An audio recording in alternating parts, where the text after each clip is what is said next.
Everyone, I've prepared some premium steaks. As my husband Paul and I take our designated seats, our son's wife Linda brings in the steaks. She sets the plates in front of everyone but me, then sits down and starts pouring drinks. No need to label the steaks as premium. I'm pondering this when our son Brian notices my plate is missing and nudges Linda. Where's Susan's portion? Well, it's a family gathering today, right? Susan isn't really family, is she? I felt a jolt, like a blow to the head, but Brian and Paul almost immediately reprimand Linda. Their yelling was so loud, I worried it would wake the sleeping grandchild. No, it's okay. I'm not that hungry, I said, calming down an angry Brian and Paul. Linda, unapologetic, sips her tea and takes a big bite of her steak, looking content. This is delicious. How does it taste to you, Susan? Oh, I forgot. You're not real family, so we didn't prepare any for you. Sorry. Brian looks at Linda like he's eaten something bitter. True, I'm not Brian's biological mother. Brian is indeed the stepson from my marriage to Paul. I even insisted Brian call me Susan, not Mom. So maybe I'm not really family. But what about you, Linda? Are you truly family to Brian and our grandchild? I excuse myself to the bathroom, step out of the living room, and make a call. The peaceful, sleeping face of my grandchild flashes in my mind, and I press the call button on my mobile phone, my heart tightening with regret. My name is Susan. I married Paul, a divorced man, and raised his son, Brian. I met Brian when he was 7, a straightforward and affectionate boy who quickly grew fond of me. When I officially married Paul, I was serious with young Brian. You don't have to call me Mom. Susan? That's fine, I said. Initially opposed to marrying a man with a child, my parents eventually understood and accepted Paul's character, allowing us to live happily as a real family. Brian moved out as an adult, living nearby. I always thought, if he's just minutes away in an apartment, why not stay at home with us? However, guys have their things, Brian replied. What does that mean, guys have their things? Are you saying women don't? No, not like that. Guys have their stuff, and so do women. Yeah, even dogs and cats have their own things. Life became really easier and much more leisurely after Brian moved out and became independent. Paul runs an interior design company, working in the same office with Brian to prepare him to take over the business. As a housewife, after seeing Paul off to work in the early morning and finishing household chores, my greatest pleasure is sitting on my favorite sofa and reading. But to be honest, I'm not much of a reader. I tend to get sleepy just a few pages in. In fact, I read more to sleep comfortably. I feel a bit guilty for the authors whose books are used for such purposes. That's why I sometimes borrow children's encyclopedias from the library. Lately, I've been enjoying a rather plain hobby, looking through bird encyclopedias and matching the sounds I hear from the nearby grove to their sources. Gazing at the new greenery outside my window, the comforting chirps of birds from the encyclopedia resonate. Sitting on the sofa with the bird encyclopedia, I almost laugh looking at Paul's profile as he gazes at the sky. Cuckoos lay their eggs in other birds' nests, Bird parasitism, right? Saw it on TV. Crazy how they grow faster than the real chicks and kick them out of the nest. It's indeed a remarkable instinct. The reason why cuckoos resort to this method isn't clear, but there must be a need for it. The thought that such a strategy is the best way to endure the survival of one's beloved offspring makes me feel terribly sad and lonely. Paul crossed his arms and made a deliberately puzzled face. But it's a bit sneaky, right? Laying eggs and then leaving the rearing to others? I chuckled softly, closing the bird encyclopedia in my hands. I revel in the trivial knowledge alone, quietly closing my heavy eyelids. These days continued for years, and Brian turned 30. Brian has someone he wants you to meet, my husband told me.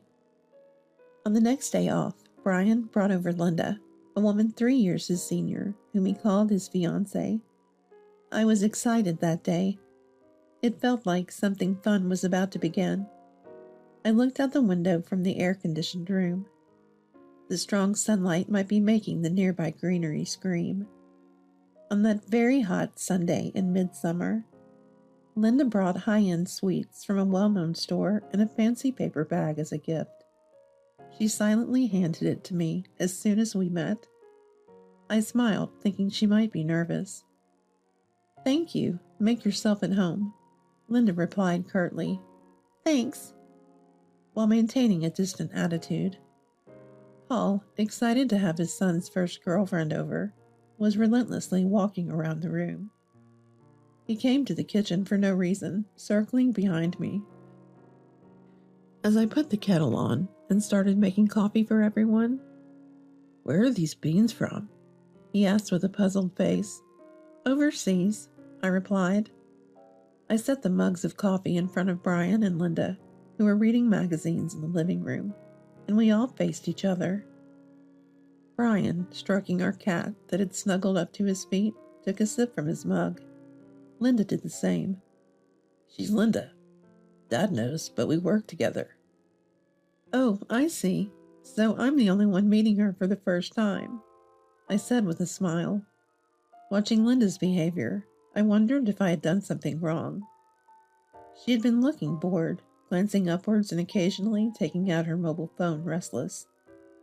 This was our first meeting, yet she remained silent, not introducing herself. Paul, sensing my thoughts, nervously prefaced, "Actually, Susan," before revealing, "Brian consulted me in advance." The visit was not only to introduce Brian's girlfriend, but also to announce Linda's pregnancy. It was unexpected, but Brian, who adores children, was thrilled and promptly proposed. The plan was to meet each other's parents as soon as possible. "I honestly wasn't thinking about marriage yet, so I'm kind of wondering what's going to happen now," Linda said, as if it was someone else's concern. I tilted my head, puzzled by her detached way of speaking. Maybe the pregnancy was unintended. Linda, still young, might lack awareness.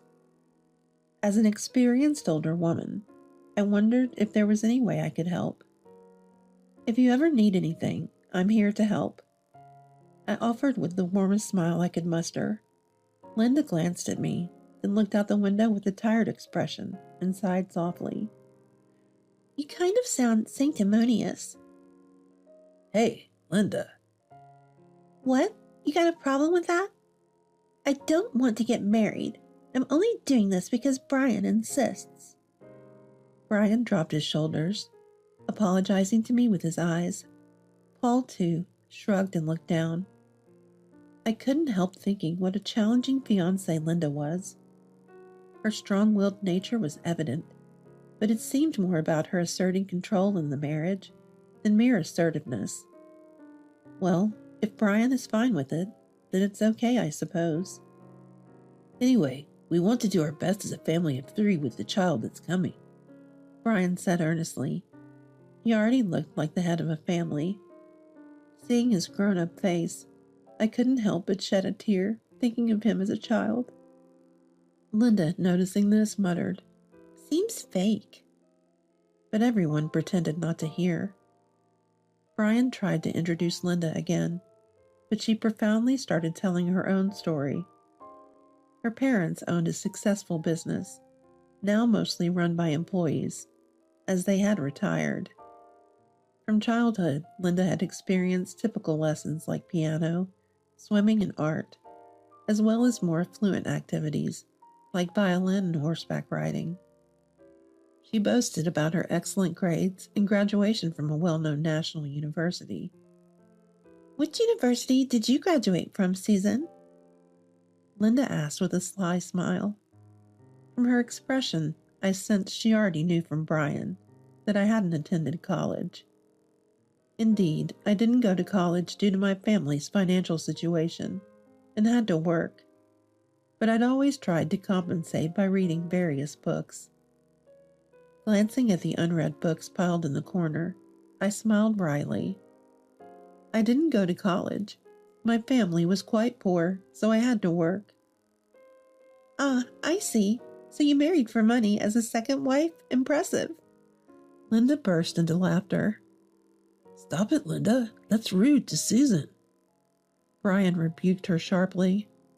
Linda pointed at Brian's face. I'll be bearing the heir to your company. I want to make it clear who should be prioritized. She declared. She was assertive, stating she was fine with not marrying, and even open to divorce if necessary. Her intimidating stance surprised me, and I received another silent apology from Brian. This was probably the worst first meeting, but I kept smiling, reassuring myself it was for Brian's sake. As time passed, the endless summer ended. Before I knew it, the scorching heat was replaced by a bitter winter, making me almost forget the existence of the hot season. In early summer, the cuckoos in the grove on the other side of the house were a daily alarm with their loud cries, but even that stress faded with the season change. On a frosty morning when my breath turned white, I received a call about Linda giving birth to a boy. Brian's voice over the phone was excited, overwhelmed with the joy of becoming a father. He's born! Susan, he's born! He exclaimed. Calm down. I calmly told Brian to keep his composure. Keep this Sunday free. I want to visit, I told him. Later, I went shopping alone for a gift. Knowing Linda's strong personality, I expected she might find fault with any gift. I chose a high-end baby outfit from a famous brand, had it wrapped and headed home. On my way home, I happened to pass by Brian and Linda's house and saw an unfamiliar man ringing their doorbell. I didn't plan to pay much attention, but then I saw Linda come out and chat cheerfully with the man. Something felt odd, so I discreetly took a photo with my phone. Seeing the man enter their house at Linda's invitation, I felt uneasy. Then, on the following Sunday, I visited my son and his wife's home with gifts to celebrate the birth of my first grandchild. Brian happily led me and Paul to the baby bed where our grandson lay sleeping. Paul and I admired the baby, discussing who he resembled while he slept peacefully. Everyone, I prepared some premium steaks. As Paul and I sat in our designated seats, Linda brought in the steaks and set plates in front of everyone but me. She then sat down and started pouring drinks. I was puzzled by her labeling the steaks as premium. When I hesitated, Brian noticed my missing plate and nudged Linda. Where's Susan's portion? Well, today's a family gathering, right? Susan isn't really family, is she? I felt shocked, but Brian and Paul immediately reprimanded Linda. Their loud voices made me worry they might wake the baby. No, it's okay. I'm not that hungry. I calmed the angry Brian and Paul. Linda, unfazed, sipped her tea and happily ate her steak. This is delicious. How does it taste, Susan? Oh, sorry. We didn't prepare any for you since you're not real family. Brian stared at Linda with a bitter look. True, I'm not Brian's biological mother. Brian, Paul's son from his previous marriage, even calls me Susan, not Mom. So maybe I'm not really family. But what about you, Linda? Are you really family to Brian and our grandchild? I excused myself to the bathroom, leaving the living room to make a phone call. Thinking of my peacefully sleeping grandson, I pressed the call button, feeling sorry. Soon, the doorbell rang. Wondering who it could be, Brian and the others didn't move, so I went to the door. Opening it, I greeted. "It's been a while." I invited the visitor inside. In the living room, Paul and Brian were speechless. "Nancy, why?" I had called Nancy, Paul's ex-wife and Brian's biological mother. Nancy and Paul, both busy entrepreneurs, had divorced amicably due to their inability to manage family life. Knowing this, I had insisted to Paul that Brian maintain a relationship with Nancy. Eventually, we all became comfortable dining together, understanding it was unconventional. When Brian was getting married, Nancy suggested they stop meeting to avoid bad optics. Linda, unfamiliar with Nancy, was confused and struggled to respond to the sudden appearance of this woman. Nancy, without preamble, placed several photos on the table where everyone could see them. In the photos, Linda was arm in arm, smiling with a young man who was not Brian. "These are Linda and her ex-boyfriend, aren't they?" Her tone was sharp, a mix of question and confirmation. Linda, undisturbed by Nancy's provocative demeanor, responded, "Who are you? Do you enjoy taking secret photos?" Ignoring Linda, Nancy pulled out a card holder from her jacket and handed Linda a business card. Linda glanced at it briefly, noticing Nancy's name and her title as a detective. Linda frowned at me, as if accusing me of hiring the detective, then sat back down in her chair, arms crossed. "So Susan has a lot of free time. Hiring a detective to get photos of me accidentally meeting my ex? Must be satisfying for you." The photo alone wasn't conclusive proof of infidelity. "Sorry, if you wanted more steak, you could have just asked," Nancy said, unflinching. She stayed in her role as detective, not revealing her connection to Paul, and presented her findings. Linda was still romantically involved with her ex, even after marrying Brian. And they never actually broke up. When Nancy received the ex's name as David, Linda flinched momentarily, then glared at Nancy. "But, so what?" Linda snapped. Nancy, with a refined smile, "I gave this David a little money to share his story. He had quite an interesting tale."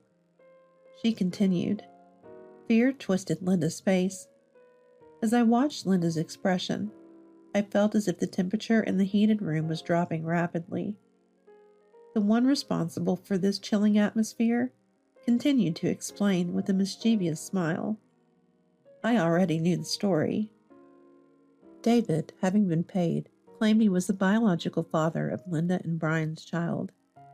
Linda, upon hearing this, immediately denied it, crumpling the photo of her and David and throwing it. "I admit I dated David, but paying him to slander me? That's defamation. The newborn is truly yours and Brian's child, right?" "You're the worst, Susan. I don't want anything to do with you anymore. Brian, we're not meeting these people again. Get control of Paul's company fast." Linda yelled shrilly. I went to Brian and whispered in his ear, "Bring the birth records." Brian looked at me with a sad expression, as if searching for the real intention in my eyes. Eventually he stood up, fetched the records from a dresser, and handed them to me. Opening them, I saw the blood types listed. The blood type was incompatible with what could be expected from Linda and Brian's combination. Reacting to this, I exclaimed, "I don't mind doing a DNA test. That child isn't Brian's." After my declaration, silence fell upon the room, soon broken by the loud cries of the baby from another room, filling me with deep unease. We all remained silent for a while. Brian then stood up, picked up the baby from the bed, and began to soothe him. His awkward embrace, coupled with a fearful look, seemed like he was about to cry. Watching this, I regretted not revealing the truth sooner. The child Brian was holding was someone else's, as he well knew. It was a child he had no reason to love. The cuckoo's egg laid in another bird's nest I read about in the bird encyclopedia is often kicked out or abandoned by the parent bird, recognizing it as not their own.